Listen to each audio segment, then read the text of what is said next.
Magandang oras po sa inyong lahat. Isang mapagpalang pagkakataon na naman ang binigay ng ating Panginoon upang tayo magsama-sama sa programang Oras ng Pag-aaral. Kami po ay nagagalak na kayo aming makasama muli sa ating pag-aaral ng Salita ng Diyos. Binabati natin ang lahat ng ating tagapanood at tagapakinig dyan sa YouTube channel at Adventist World Radio Station 89.1 sa Luzon, sa Visayas at sa Mindanao. At mga taga-subaybay natin mula sa Bayong Dagat, sana'y pagpalain nawa kayo ng ating Panginoong Diyos. Si Brother Ben Corpus, si Brother Romeo Dumlao dyan sa Tagudin, Ilocos, si Sister Inday Estrada mula sa Nagpayong SDA Church. Sana'y patuloy kayong nakikinig sa atin pong programang Oras ng Pag-aaral. Sa programang ito ay sama-sama nating bubuksan ng salita ng Diyos at pag-aralan ng mahalagang aral na makakatulong sa ating pananampalataya at pamumuhay. Ang ating hangarin ay hindi lamang kaalaman, kundi mas malalim na pagkakilala sa Panginoon at higit na pag-ibig sa Kanyang mga pangako. At sa ating paglalakbay ng pag-aaral ngayong oras na ito, makakasama natin muli ang ating dalawang panauhin na magbabahagi ng kanilang pananaw at paliwanag mula sa ating leksyon. Kasama natin muli si Pastor Marvin Diaz, ang Ministerial Secretary ng Northern Luzon, Philippine Union Mission. Kumusta ka, Pastor Marvin? Sa pamamagitan ng biyaya ng Panginoon ay still kicking in alive, Pastor Jules. At nais ko din pong batiin ang mga kapatid na nanonood sa ating programa. Nawa itong oras ng pag-aaral ay magbigay sa atin ng kaunawaan ng ating leksyon upang sa ganon pag po tayo nagturo at hindi lang pagtuturo, pag nagsermon, pwede po natin gamitin po ito at makatulong sa spiritual journey natin sa pananampalataya. Amen. Siyempre, kasama din natin si Pastor Relino Urbi, ang Sabbath School Personal Ministries Director ng Southern Luzon, Philippine Union Mission. Kumusta ka, Pastor Ray? Napakabuti ang Diyos, Pastor Jules, Pastor Marvin, sapagkat narito na naman tayo upang pag-aralan ang salita ng Diyos na magbibigay sa atin ng kasigasigan. Alam ko, ang bawat isa ay naghihintay ng pag-aralan ang salita ng Panginoon Diyos. Pagpalain kayo mga kapatid na patuloy na sumusubaybay sa pag-aaral na ito. Amen. Tayo ngayon ay nasa unang trimestre pa rin sa taong 2026 sa ating pag-aaral na may pamagat Pinagkaisang Langit at Lupa, si Kristo sa Filipos at Colosas. Tunay na kamanghamanghang ang patuloy nating paglalakbay sa mas malalim na pagkaunawa sa mga banal na kasulatan. Ngayon tayo ay maganda at sabay-sabay nating simulan ang ating pag-aaral ng leksyon. At tinikayat ko ang lahat na ilabas ang inyong Biblia at sumunod sa ating pagbubulay-bulay ng mga ginintuang salita ng ating Panginoong Diyos. At upang tayo ay gabayan ng Espiritu Santo, tayo po muna ay manalangin. Hilingin natin si Pastor Ray na pangunahan tayo sa panalangin. O Panginoong Diyos, napakabuti ninyo, Panginoon, sapagkat narito na naman kami upang pag-aralan ang iyong mga ginintuang mga salita. Pagpalain, Panginoon Diyos, ang mga malalaman namin ngayong oras na ito. Nawa po, Panginoon, ito ay maging kasama, kabahagi ng aming buhay na magbabago at patuloy na kakitaan kami ng katangian ng aming Panginoong Hesus. Upang sa kanyang pagdating ay kami ay karapat-dapat sapagkat ang kanyang katangian ay nakikita at ganap sa aming buhay. Patawarin kami, Panginoon Diyos, sa aming mga kasalanan. Ito hiling namin sa pangalan ng aming Panginoong Hesus. Amen. Amen. Tayo po ay nasa pangsyam na bahagi na ng ating leksyon sa trimestreng ito. Napakabilis po ang ating panahon. Ang pamagat po ng ating leksyon sa pangsyam na leksyon natin ay pagkakasundo at pag-asa. Naway maging makabuluhan at mapagpalang ating pag-aaral sa oras na ito habang sinusuri natin ang pangsyam na bahagi ng ating leksyon. At ang ating talatang sasauluhin ay matatagpuan sa pangalawang Korinto 5:21. Ginawa niyang may kasalanan, siya na hindi nakakilala ng kasalanan, upang sa Kanya tayo'y maging katwiran ng Diyos. Kaibigan, sa ating pag-aaral ngayon, makikita natin na ipinagpapatuloy ni Apostol Pablo ang tema ng pagkakasundo sa aklat ng Kolosas, sa isang pagkakasundong na isakatuparan ni Jesucristo sa pamagitan ng kanyang kamatayan sa krus. Kung ang naunang talata ay tumutukoy sa saklaw nito sa buong sansinukob, ngayon ay inalalapit ni Pablo ang mensahe sa personal na antas. Sa pamamagitan ng krus, ang dating napahiwalay sa Diyos dahil sa kasalanan ay muling naipagkasundo sa Kanya sa pamamagitan ng pananampalataya. Hindi lamang ito isang simbolo, kundi isang buhay na realidad na patuloy na nagbabago ng puso at buhay. Sa pagpatuloy ng ating pag-aaral, tutuklasin natin ang tinawag ni Pablo na hiwagang nakatago sa mahabang panahon ng Ebanghelyong nagdadala sa pag-asa, hindi lamang para sa buong sansinukob, kundi para sa bawat isa sa atin. At ngayon, ating tatalakayin ng tatlong mahalagang katotohanan sa ating leksyon. Ang tatlong puntong ito ay nag-umpisa sa letter C. Ang una ay Christ restore us to holiness. Ang pangalawa ay Christ calls us to persevere. At ang pangatlo ay Christ brings the mystery to light. At ngayon, ating tatalakayin ang tatlong mahalagang katotohanan sa ating leksyon. Ang una ay Christ restore us to holiness. Pangalawa ay Christ calls us to persevere. At ang pangatlo ay Christ brings the mystery to light. Ating isa-isahin ang mga tatlong puntong ito upang maliwanagan tayo sa ating pag-aaral ng ating leksyon. Unahin natin ang unang punto, Christ restore us to holiness. Pastor Marvin? Pastor Jolis, Pastor Ray, maganda ito ay i-connect natin doon sa previous na lesson natin, yung sa preeminence of Christ. At yung huling diniscuss natin sa lesson, pag naalala nyo mga minamalang kapatid, ay is part of the reconciliation. Yung salitang Christ restore, yung restoration doon, actually ay yun ay reconciliation. At ating ipagpatuloy, kung maalala nyo na mga kapatid, na itong libro ng Kolosa, ito ay sinulat ni Pablo para i-address yung misunderstanding doon sa church. Na in-emphasize ni Pablo na ang reconciliation is already complete in Christ. Yun yung emphasis ni Pablo, na no need for extra mediation. Pag sinabi natin extra mediation, yung bang maglalagay ka ba ng itang tao na maglalapit sa ni Kristo? Ibang paraan pa. May ibang paraan pa. Kunya, gamit ka ng mystical expression, human achievements, images or whatsoever. So, hindi na, sabi ni Pablo, hindi na kailangan yan. Pwede ka naman magdirekta. Yan. Kaya yung restoration, kaya doon sa Kolosa, hindi lang yon, yung naalala nyo yung iniwan natin yung last lesson na yung mga, ang sabi ni Pablo, reconciliation is completed in Christ.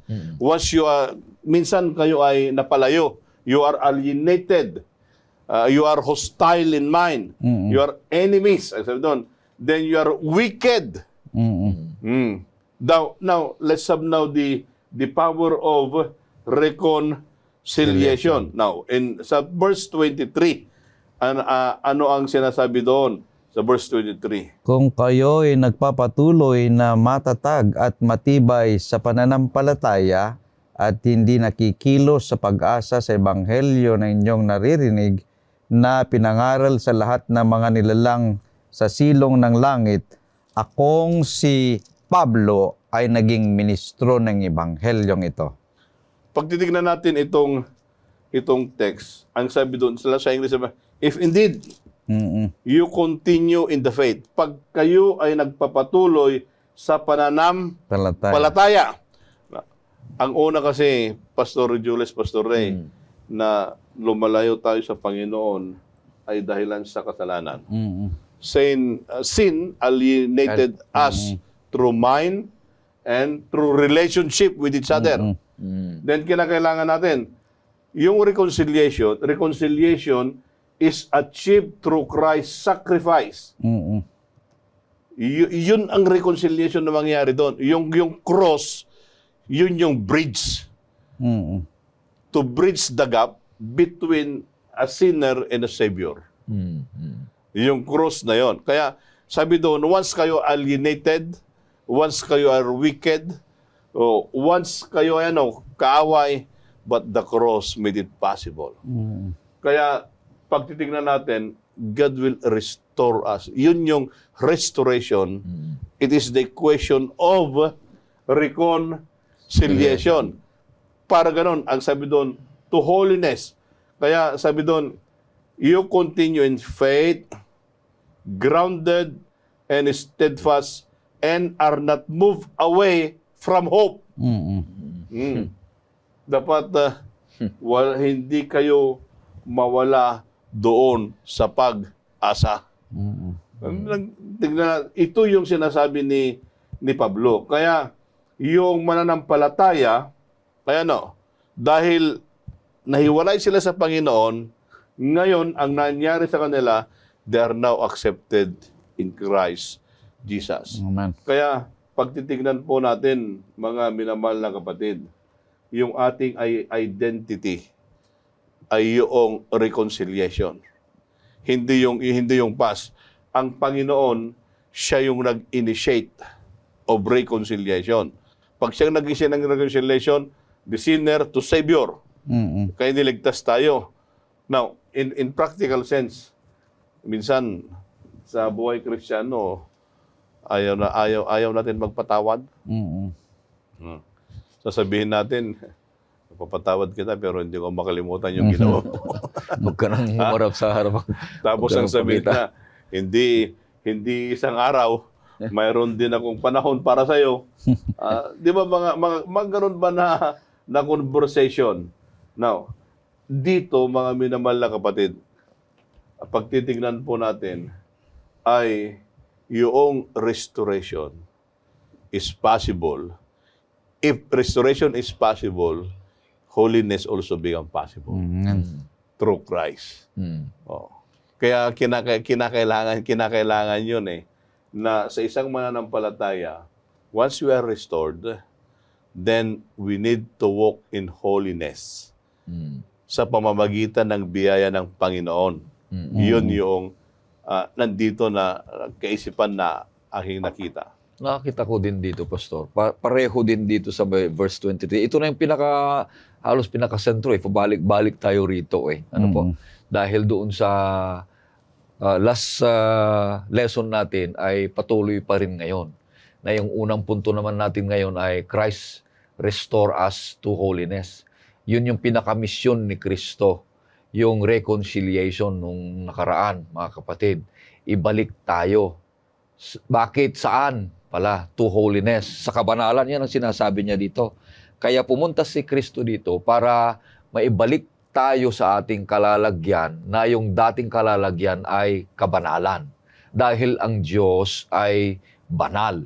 Yun yung masarap na estado na dadalhin tayo doon ng ating Panginoong Hesus. Ngayon, ang kwan ito ay papaano tayo manatili doon. Yan, patuloy niya. Manatili tayo sa pananampalataya. Kasi kung hindi ka manatili sa pananampalataya, mawawala yung restoration sa iyo. At ang mga turo ng mga false teachers, kaya ito yung tinuturo ni Pablo, na manatili sa pananampalataya upang patuloy ka sa kabanalan. Sapagkat ang turo ng mga false teacher, Pastor Norben, Pastor Jules, ay pag naniwala ka na, sapat na, ligtas ka na, okay ka na. Kahit anong mangyari na sa'yo, ligtas ka na.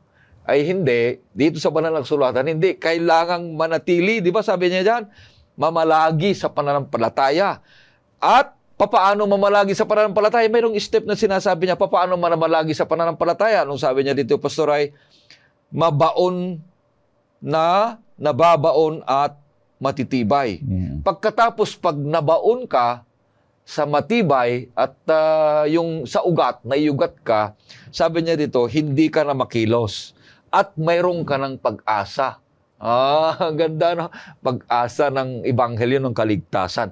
Alam niyo mga kapatid, yung sinasabi niya dito na malagi sa pananampalataya at maibaon ng matibay, halimbawa ito, at ito yung gusto mong makita na building, ganito rin kataas doon sa baba na may baon.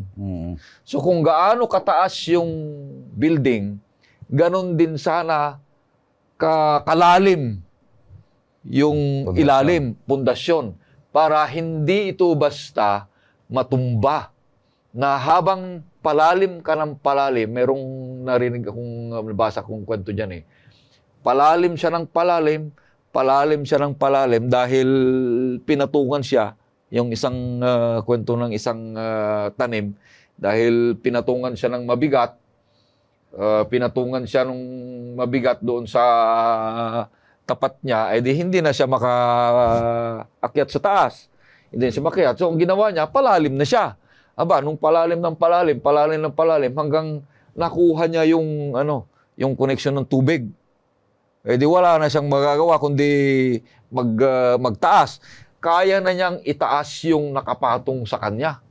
Sapagkat nasa ilalim na siya at ugat na siya doon sa ilalim ng tubig na mayroong daanan ng tubig doon. Yun yung isang buhay Kristiyano. Habang palalim na palalim ang kanyang kaalaman kay Kristo, ang kanyang karanasan kay Kristo, sa kanyang pananampalataya, hindi na siya makilos at kaya nang itaas, buhatin ang lahat ng mga mabibigat, mga problema, mga suliranin, kung anumang mga karanasan niya sa buhay na mapapait, mga pinagdadaanan, kaya na niyang buhatin at iwaksi ang lahat ng mga yun sapagkat malalim ang nakaugatan niya sa salita ng ating Panginoon Diyos. Kaya ito yung mga sinasabi niya, kakitaan tayo ng malalim. Luwang pananampalataya, Pastor Julius. Yung gusto kong ibalik yung napag-aralan natin nung nakaraan kasi ito yung sinasabi natin na continuation niya. May binanggit doon si Pastor Marvin nung nakalang linggo sa verses 21 and 22, yung before and after description ni Apostol Pablo sa mga nananampalataya sa Colosas, na kung saan binabanggit doon na yung before na kanilang pamumuhay ay they were alienated from Him through yung kanilang mga kasalanan, wickedness. Yung after na kanilang buhay, nung tinanggap nila ang ating Panginoong Jesus sa pamagitan ng kanyang kamatayan on their behalf, they had become reconciled, yung ating binabanggit. They became holy, blameless, and free from accusation in His sight. Napakalaga na yung reconciliation na ating tinitingnan dito is God's act through the cross of Christ. Ito yung initiative ng ating Panginoong Jesus. Hindi yung tayo ang lumalapit sa Kanya, kundi ang initiative, ang Panginoon ang lumalapit sa atin. At hindi pwedeng paghiwalayin dito, Pastor Marvin at Pastor Ray, yung reconciliation at yung death of Jesus Christ. Kasi dito ating makikita na kung saan yung cross, it removes the barrier of sin that created through the alienation. At yung reconciliation na ginawa ng ating Panginoong Jesus sa atin is achieved only through the cross. At hindi lamang yan, yung reconciliation ay personal and cosmic. Hindi lamang para sa isang individual, kundi sa pangkalahatan, sa lahat ng tao na gusto na maibalik sa dating kalagayan niya nung napahiwalay siya sa cross ng Kalbaryo upang magkaroon ng kabanalan sa buhay muli. Tayo tutungo sa pangalawang punto ng ating pong pinapag-aralan. Christ calls us to persevere. Dito ay sinasabi kung paano tayo manatili sa ating pananampalataya. Pastor Marvin? Yung i-underscore natin doon na salita doon, Pastor Julius, yung persevere. Ito yung nagpapatuloy. Ito rin yung challenge niya. Naalala nyo, nung ating pinag-aralan ang libro ng Pilipos, mayroon din yung persevere, yung nagpapatuloy. Now, paano natin i-describe yung persevere dito sa libro ng Kolosas? Balikan uli natin yung 23 na binasa kanina. Siguro basahin ulit, Pastor Jules. Kung kayo'y nagpapatuloy na matatag at matibay sa pananampalataya at hindi nakikilos sa pag-asa sa ebanghelyo na inyong narinig na pinangaral sa lahat ng mga nilalang sa silong ng langit, akong si Pablo ay naging ministro ng ebanghelyong ito. Yung salitang persevere, dito sa account na ito, sa verse 23, makikita natin. Ang sabi doon ay, you continue in the faith. Magpapatuloy ka sa pananampalataya. Yun yung unang persevere. Then, pangalawa, not move away from hope. Yung pag-asa, nandyan yan. Dapat huwag kang bumagsak dyan, huwag kang madaba dyan. Then, ang pangatlo dyan, which you heard. Which you heard. Now, ano nangyari? Isa-isahin natin. Pag titignan natin, ang sabi doon ay, continue in the faith. Yung pagpunta ng mga false teacher dito sa Colosas, nagpapahina ng pananampalataya. At yung mga false na turo nila, yun ang contributory factor kung saan yung pananampalataya ng mga ibang kapatid ay nangihina. Di ba? Ngayon din, may mga ganyan din na pag pumasok sa church at yung pagpasok ng church doon ay hindi maganda yung turo. At pag yung turo na hindi siya maayos, yun ang sinundan ng mga kapatid, eventually manghihina yan sa pananampalataya. Then, hindi lang yun, ang pangalawa doon ay kinakailangan na not move away from hope. Kaya nga yung pagtawag ni Kristo sa atin to persevere, hindi lang nagpapatuloy, kundi hindi ka rin, ang sabi doon, not move away from hope. Huwag kang mawala doon sa pag-asa. Kaya minsan may nagbabackslide. May nanlalamig ng pananampalataya. Ano ang dahilan doon? Kasi yung perseverance sa pananampalataya nawawala. They move away from the truth. At the moment that you move away from the truth, eventually, you will move away from Christ. Kaya sabi ni Pablo, wag. Stay put. Yun yung sinasabi niya. Kaya ganoon din sa atin mga minamahal na kaibigan. We need to stay put in the Word of God. Then, ang paano doon, which you heard. Yung narinig nyo, yun na yun ang totoo. Hindi yung tinibnukan nawala na. Para bang nilagyan mo ng ibang turo, kunti lang yon. Tapos yung pure na turo, nawala yon. Kaya sabi ni Pablo, wag, yung narinig nyo, yun na yun ang totoo. Kasi minsan, may mga kapatid din na yung minor, mini-major, na namimiss nila yung essence ng katotohanan. Kaya ang sabi dito, yung narinig mo, yun na yun. Kaya sabi ni Pablo, doon sa kanyang conclusion doon, I became a minister. Saan siya nagministro? Sa ebanghelyo. Doon sa ebanghelyo.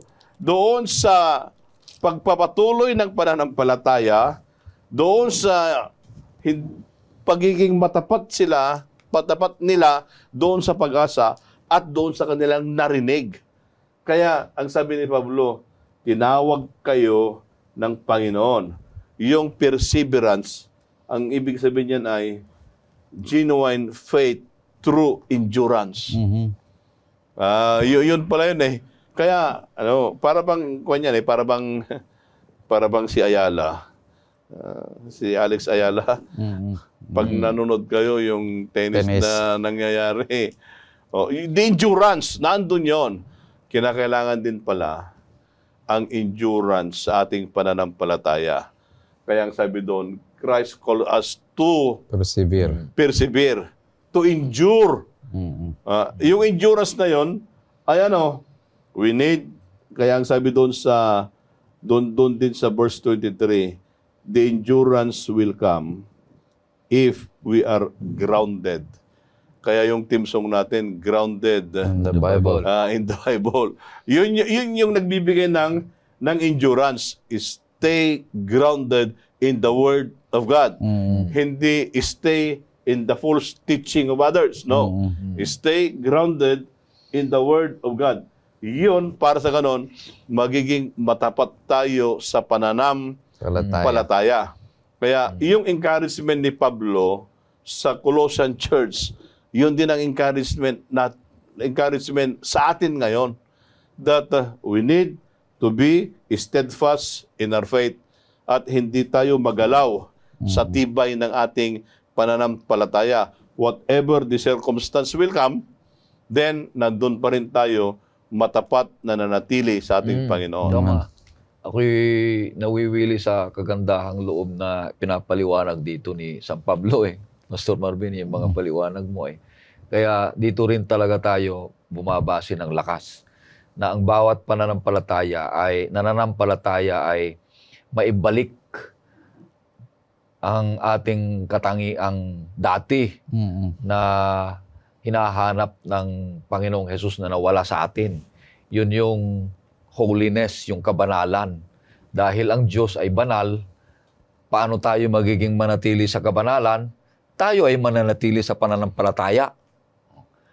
Ibig sabihin, kung manatili ka sa pananampalataya, manatili ka sa pakikipagrelasyon sa Panginoon Diyos, mayroon kang ugnayan sa Panginoon Diyos. Ngayon, kung totoong may ugnayan ka sa Panginoon Diyos, na nandyan ang iyong kabanalan, magpakita ka ng pagtsitsaga, Pastor Jules.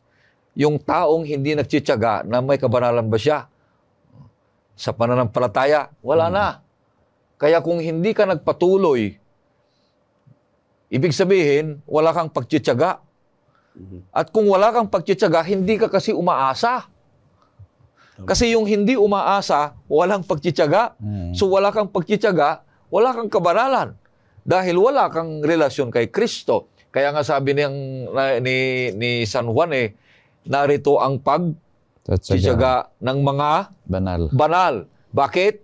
Sapagkat sila yung mga tumutupad sa salita ng Panginoon. So, paano ka manatili yung pagtupad sa kautusan ng Panginoon Diyos, sa kalooban na magtiyaga ka dahil may relasyon ka sa Panginoon Diyos at ang nakikita sa iyo ay kabanalan. Nang kabanalang yan ay manatili sa iyong buhay sapagkat nananatili tayo sa ating Panginoong Hesus. Wala tayong magagawa, wala tayong kabanalan. Naroon sa nakaugat tayo, kabit tayo, nandun tayo sa ating Panginoong Hesus na siya yung puno ng ubas na sinasabi dito, na hindi tayo makapagbunga ng alinman mga bagay kung wala tayong paraan o hindi ang buhay natin nakaugnay sa ating Panginoong Hesus. Kaya ang hinahanap dito mga kapatid ay ang patuloy na umaasa doon sa umaasa doon sa ebanghelyo na ating tinanggap ng mga taga-Kolosas, na kung patuloy tayong totoo, ay parang gusto kong sana ito madagdagan lang sana magbahagi din ka din ikaw ng ebanghelyo, Pastor, magbahagi din tayo. Yun yung tamang sinasabi ng mga komentaryo ako din totoo naniniwala ako doon, Pastor Marvin na ang totoong revival ay hindi lang yung pagbabasa, hindi lang yung pag-aaral, hindi lang yung pananalangin. Ang totoong revival ay pagbabahagi ng karanasan mo kay Kristo. Yung pagbabahagi ng karanasan mo kay Kristo, mamaster mo iyon at magiging kasangkapan nito ng kapangyarihan na baguhin ng ibang tao. Kasi kung sabi nga the king of mastery is repetition. Kung lagi mong inuulit-ulit yung isang bagay na ginagawa, namamaster mo yon at yun na yung magiging ugali mo at magiging katangian mo. So, kung lagi nating ginagawa ang pag-aaral, pananalangin, lagi nating ginagawa yung pagbabahagi ng salita ng Panginoon Diyos, namamaster na natin yon, nagiging ugali natin yun. Hinahanap-hanap natin yon sapagkat yun na yung nararamdaman natin na saya ng buhay Kristiyano, mga kapatid, Pastor. Meron din ako nakita rito, Pastor Marvin at Pastor Ray. Dito sa verse 23, yung salita dito na ginamit na if, parabagang may condition nito Parang it is expressing doubt about salvation na binabanggit dito. Kanya nga't yung mga heretics teachers sa Colossians, kailangan ninyong bumalik sa Mosaic Law. Kailangan ito sa inyong pananampalataya. Kailangan ninyo yung mga angels. Kailangan natin yung mga special knowledge. Ito yung kanilang binabanggit. Ngunit ito pala ay pastoral safeguard na sinasabi ni Apostol Pablo. Reconciliation is yours as long as you do not abandon the gospel you first receive. Yun yung sinabi natin kanina. The danger was not moral failure but doctrinal drift. Umiiba ka na dun sa iyong pinaniniwalaan. So, napakahalaga na ating tingnan itong bagay na ito na kung saan ay hindi undermining the sufficiency of Christ. Kumpleto na yung ebanghelyo na binabanggit dito.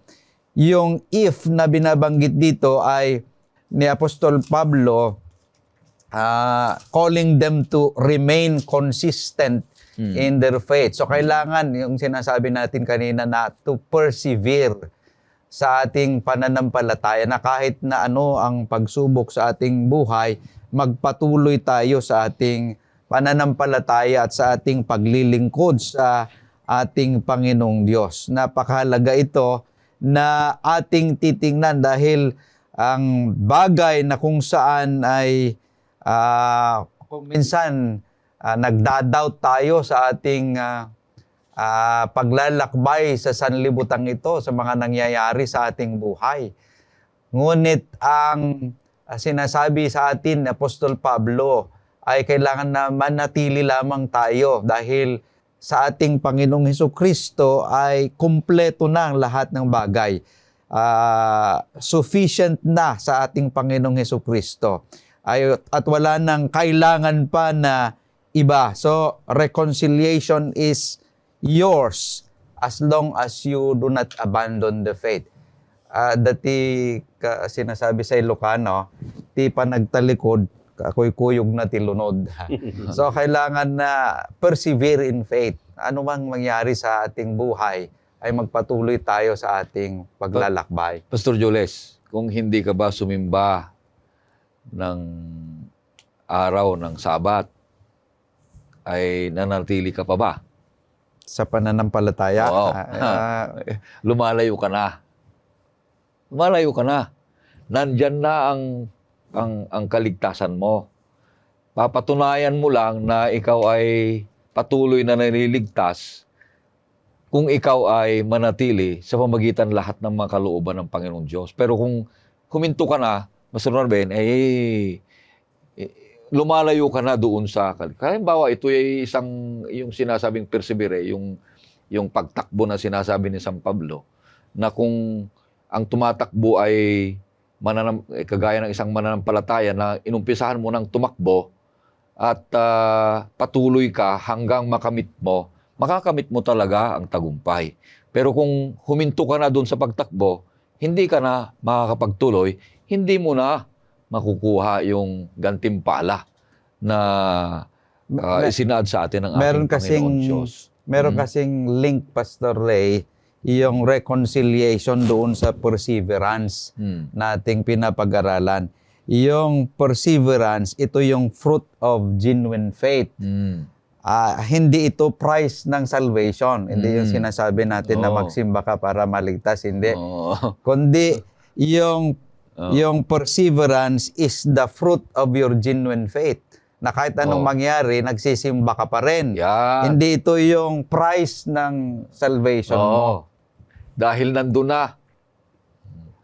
Hindi ka sumisimba para maligtas ka.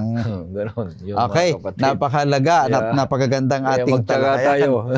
Kailangan na pagtsitsaga. Tayo itutuko na sa pangatlong bahagi ng ating punto. Christ brings the mystery to light. Okay, bigyan natin kay Pastor Marvin. Paano yung mystery ay maging liwanag? Mystery. Brings Pero mystery bago natin titignan yon, to light. Iwaga yan sabi ni Pablo, mayroon siyang sacrificial service na ginawa.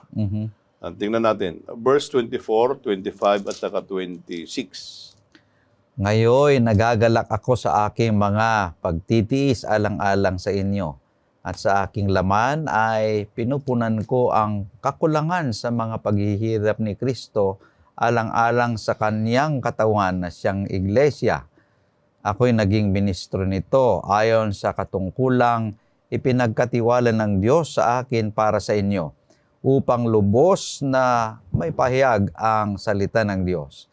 Ang hiwaga na nakatago sa lahat ng mga panahon at mga salinlahi, ngunit ngayoy ipinahayag sa kanyang mga banal.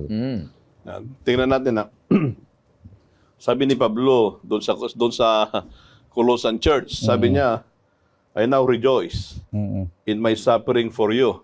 Saan ba natin iniwan yung salitang rejoice? Di ba, iniwan natin doon sa Philippians. Iniwan natin yung salita na yon. Tapos, ang sabi niya doon, I now rejoice in my suffering for you. Tanda natin na ito ay presyo ni Pisel. Pagkatapos niyan, naging ministro siya. Yung kanyang paging ministro, kanyang inilarawan, ang sabi niya doon sa verse 25 ay stewardship from God. Saan siya naging steward? Pinagkatiwala. Naging katiwala siya doon sa Ebanghelyo. Kaya yung mga pastor, katiwala pala yan.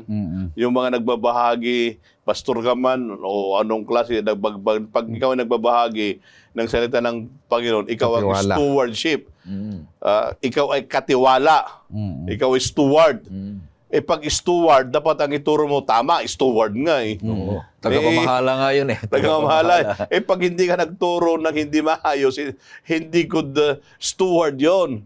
Katiwala. Nakikita niyo ba yung flow ng ating pag-aaral? Now, pag sabi niya na steward of God, then pumasok yung mystery. Kaya sabi doon, Christ bring the mystery in the light. O kaya doon sa verse 26, before it is hidden. Nakatago. Nakatago. From salinlahi, from generation to generation. Ngunit, pero sabi doon, but now has been revealed to His saints. Pero ngayon, sabi niya, nandyan na.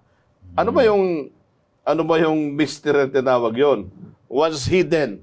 Now, but the mystery or the secret teaching is already unveiled.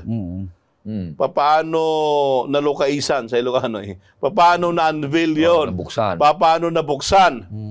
Nabuksan yun through the redemption of our Lord Jesus Christ. Yun ang pagkabukas. Kaya once na nabuksan yung redemption for the saints, then doon sa verse 27, makikita na natin doon ay, ang sabi doon, iyon ay riches of the glory of God. Yun pala yun. To them, God will to make known what are the riches of the glory of God, of this mystery among the Gentiles, which is Christ in you, the hope of glory. So once na na-unveil yung mystery, sabi doon, naging kayamanan. Tama ba yung translation ko? Kayamanan ng yung glory. Kaluwalhatian ng Diyos. Kayamanan ng kaluwalhatian ng Diyos. Ano yung kayamanan ng kaluwalhatian ng Diyos yun? It's through the redemption. Yung pagkaligtas ng ating Panginoon, yun yung kayamanan. Na kung saan, because of the mystery of Christ, nag-suffer si Pablo. Nakikita niyo yung connection? Nag-suffer si Pablo. Because of that, hindi lang siya nag-suffer, naging steward siya doon sa mystery. At hindi lang siya naging steward doon sa mystery, naging preacher siya doon sa mystery. At sinasabi na yun, itong mga ito, nagawa ni Pablo because of the riches of God's glory. Ang result, tingnan yung result, tingnan yung result. Pag naniwala sila dito, what's the result? Verse 28. Siya ang aming ipinahahayag na binabalaan ng bawat tao at tinuturuan ng bawat tao sa buong karunungan upang ang lahat ay maiharap naming sakdal kay Kristo. Ano yung end result? Ano yung result sabi doon? That we may present every man perfect in Christ Jesus. Maging sakdal ang bawat isa. At napakaganda. I suffered, sabi niya, ulitin natin yung sequence para masundan natin. I suffered for the gospel, sabi ni Pablo. Then, I became a steward. I became a minister of the mysteries of God, na yun yung kayamanan ng kaluwalhatian ng Panginoon. Bakit nagawa yun? Para sa ganon, sabi niya, that every one of you, sinasabi niya doon sa Colossus, every one of you, na pwede naming i-present sa Panginoon na sakdal. Kaya bakit yung pinapaniwalaan yung mga false teacher na yan? Ito ang paniwalaan nyo. Kasi I suffered with this kind of truth. Sabi ni Pablo. Kaya napakaganda itong ating lesson na sinasabi ni Pablo dito sa Colossus. Personally, sa ating pag-aaral ito, sa aking personal study, parang nabasa ko na ito, pero the more yung iyong enlightenment, ang ganito pala ito. Para bang pag na-discover mo yung truth, para bang nakahukay ka ng gold dito sa Bible. But most especially, nakita natin doon yung riches ng kaluwalhatian ng Panginoon, na kung saan ang bawat tao sana, ang goal ay to present everyone perfect in Christ. Pag ito yung goal ni Pablo doon sa Colossian Church, dapat ang challenge din sa atin, yun din sana ang goal natin, to present yung ating mga kapatid, pinaglilingkuran na sakdal sa Panginoon. Amen.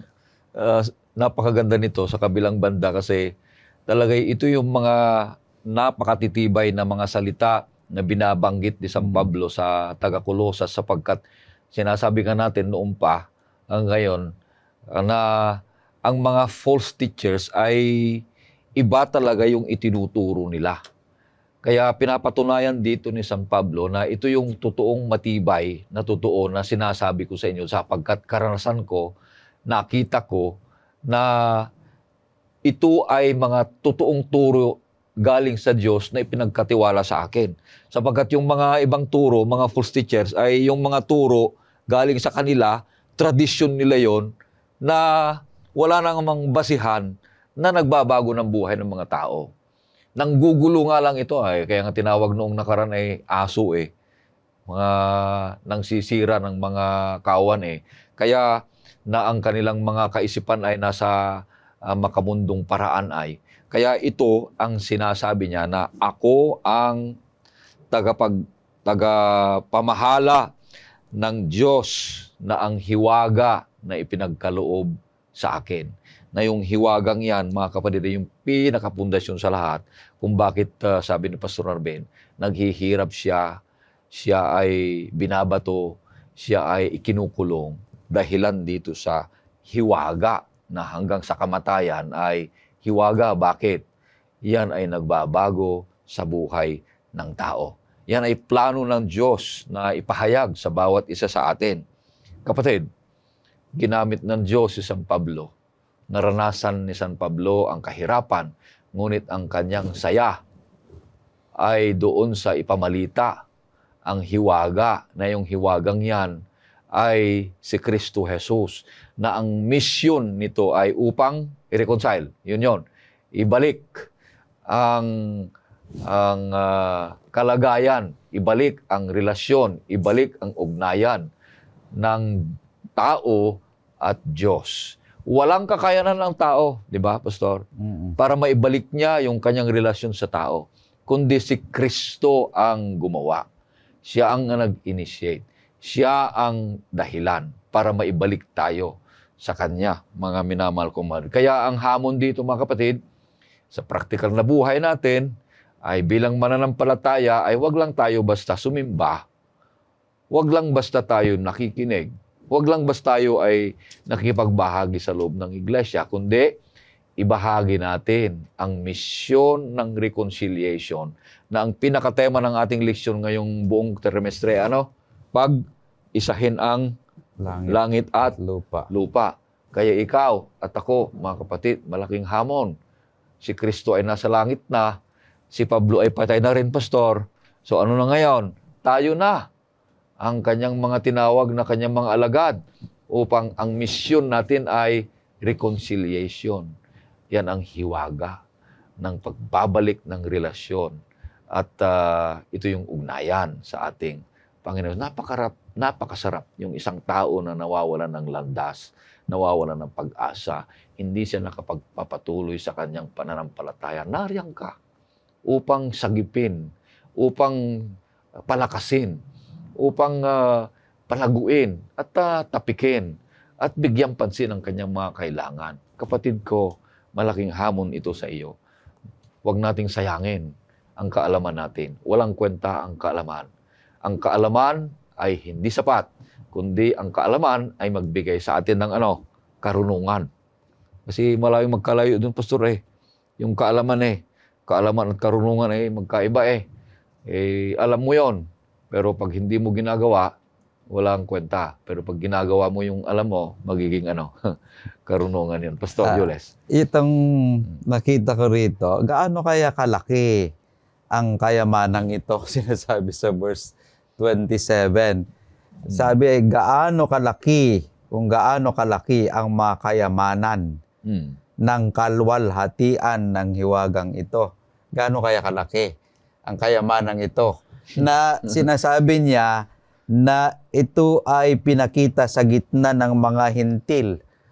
Nakita ko dun sa aking pagbabasa na ang mga hintil should also be heirs.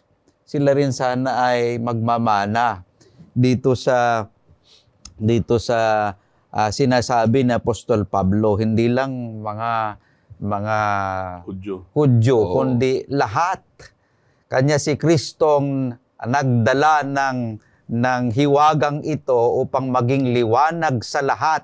Ito yung binabanggit sa ating leksyon, na ikaw man ay Hudyo, ikaw man ay hintil, ay napakalaki ang kalwalhatiang ito sa gitna ng mga hintil, na sila rin ay maging kabahagi, sila rin ay maging magmamana. So, this mystery is Christ in you. Ito yung sinasabi ng Apostol Pablo, meaning Gentile believers, the hope of glory, sa verse 27 na binabanggit sa ating leksyon, na ito'y si Kristo na nasa inyo, na siyang pag-asa sa kalwalhatian. Napakalaga yung nabanggit dito na Apostol Pablo, na kung saan iniisa-isa kanina ni Pastor Marvin ang bawat teksto upang ating maunawaan. At nakita natin dito, mga minamahal na mga kapatid, na si Kristo ang nagdala ng hiwaga upang maging liwanag sa lahat ng mga tao, na ito yung pinamamahagi ni Apostol Pablo na sa kahit sa kahirapan ay kaniyang binabanggit ang hiwagang ito sa lahat ng mga tao. Tama yun.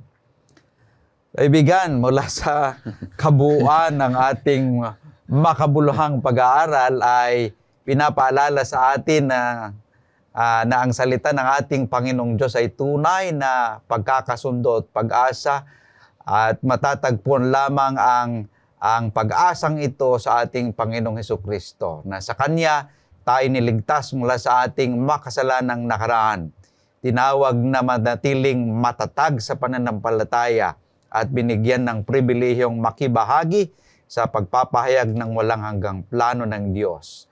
Ang pagkakasundong ito ay hindi lamang nagbabago ng ating kalagayan, kundi nagbibigay rin ng matibay na pag-asa para sa ating hinaharap.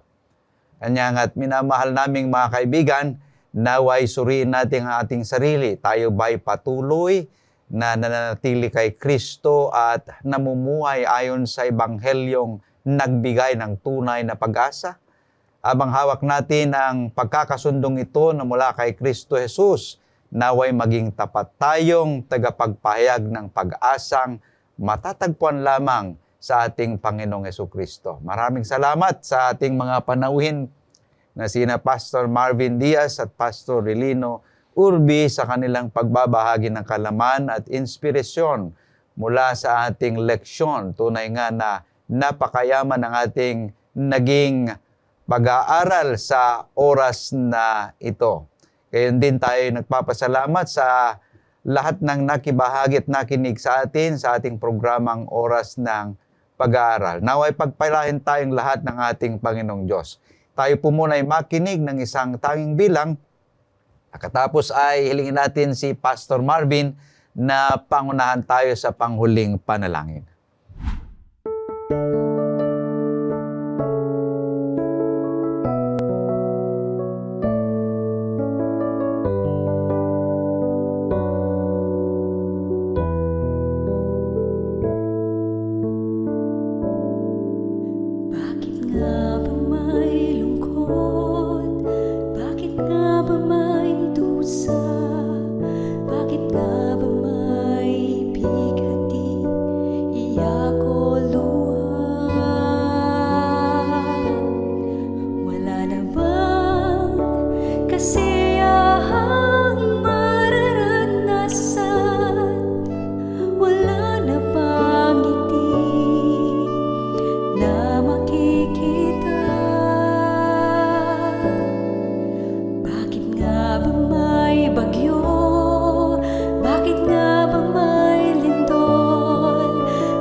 May buhay, bakit parang walang kulay?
Visayas, anumang gera sa Mindanao, ang buhay na pag-asa'y nasa Diyos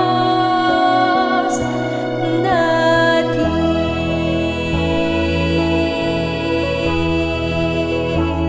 Nasa Diyos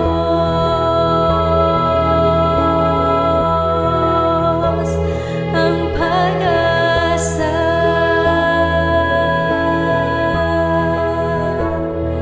natin.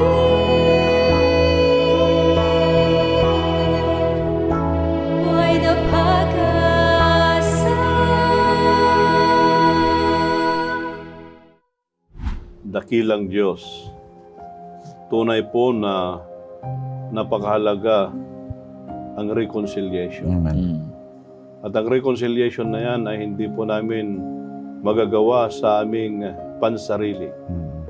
Ito ay nakay Kristo lang. Panginoon, ibigay niyo po sa amin ang reconciliation na yan. Para sa ganon ay maging makatotohanan ang mystery ng redemption sa aming buhay. Amen.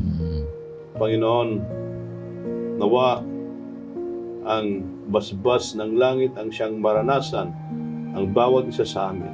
At patuloy kami nalalakad ayon sa iyong kagustuhan that we need to persevere in faith. Maraming pong salamat sa paglinig sa aming panalangin sa pangalan ni Jesus. Amen. Amen. Kaibigan, huwag po ninyong kalimutang muling tayong magsama-sama sa susunod na edisyon ng Oras ng Pag-aaral. Hanggang sa muli, ako po ang inyong kapatid, Pastor Jules Bermudez. Naway ang biyaya at kapayapaan ng ating Panginoong Diyos ay suma sa ating lahat.